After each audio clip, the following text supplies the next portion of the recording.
Hello everyone! Welcome to Cook and Bake. Homemade burger buns naman po ang ibabahagi ko sa inyo. Kaya wag na natin patagalin pa at simulan na natin. Okay, on a bowl ay naglagay lang tayo dyan ng 300 grams of water. At next nating inilagay dyan ay yung sugar. At yung instant yeast. SAP instant yeast po ang gamit ko dito. But as always, yung written recipe ay nasa description box below. At tutunawin lang natin yung sugar, no? At pati yung yeast na inilagay natin. Hindi naman kailangan makita natin na natunaw talaga ng gusto yung yeast. Ang kailangan lang nating magawa dyan ay mabasa yung yeast para hindi siya mag-dry pag nilagay na natin yung flour. I just let it sit for 3 minutes, saka ko inilagay yung butter at yung flour. And lastly, yung salt. Kung matatanong nyo kung bakit huli ko nilagay yung salt, ayoko kasi mahalo sa tubig yung salt kung saan nandun yung yeast dahil makakaapekto yon sa activity ng yeast.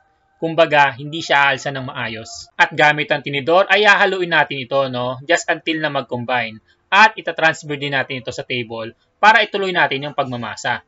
Mamasahin natin ito ng mga 10 to 15 minutes. Kagaya nitong ginagawa ko.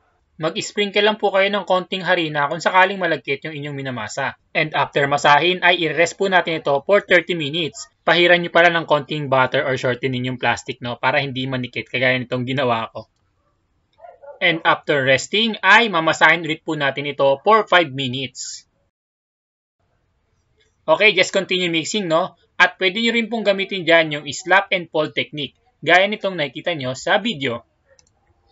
Slap and fold. Slap and fold. Okay, basta wag nyo lang islapin yung kasama nyo, no? At pagkatapos nating masahin, ay i-rest po ulit natin ito for another 5 minutes. And don't forget to cover. Every time na nire-rest natin yung dough, i-cover natin ito ng plastic. After 5 minutes, ay maaari nating i-portion yung ating minasa. Itong ginawa ko po ay pinortion ko ng 70 grams each. Depende sa inyo, pwede nyo gawing 100 or 50 grams. Gusto nyo mas malaki o mas maliit. At after i-portion, ay pwede natin itong i-molde into a circle shape. Nagpahid lang ako ng konting grease sa kamay para hindi ito madikit. Para sa mga non-bakers o yung mga bago pa lang sa pagbe-bake, sa paghawak ng dough, ito na po yung isa sa pinakamadaling paraan para mabilog nyo yung dough. Ayan, hihilahin nyo lang yung gilid at dadalhin nyo sa gitna. Paikot nyo yung gagawin hanggang sa makaform kayo ng circular. At para kuminis yung gilid ay bahagyan nyo itong paikutin sa inyong kamay. Just make sure na yung ilalim ay mananatiling nasa ilalim.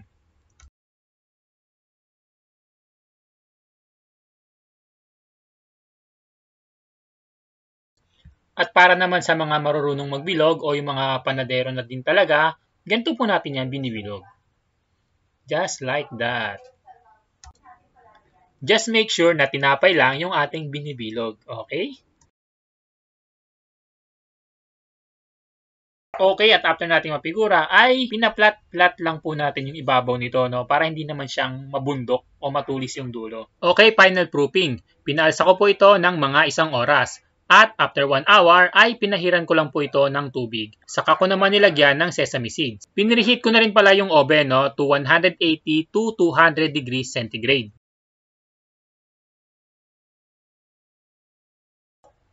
Okay, baking time na. Ibinake ko po ito ng 25 minutes or until mag-light brown. Pero depende sa inyo kung gusto niya na medyo tostado or mas maputi ng bahagya.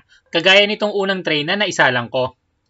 And that's it, ang ating homemade na burger buns. I hope you enjoyed this video and please don't forget to like, share, and subscribe. At pakipollow na rin po pala ako sa aking Facebook page.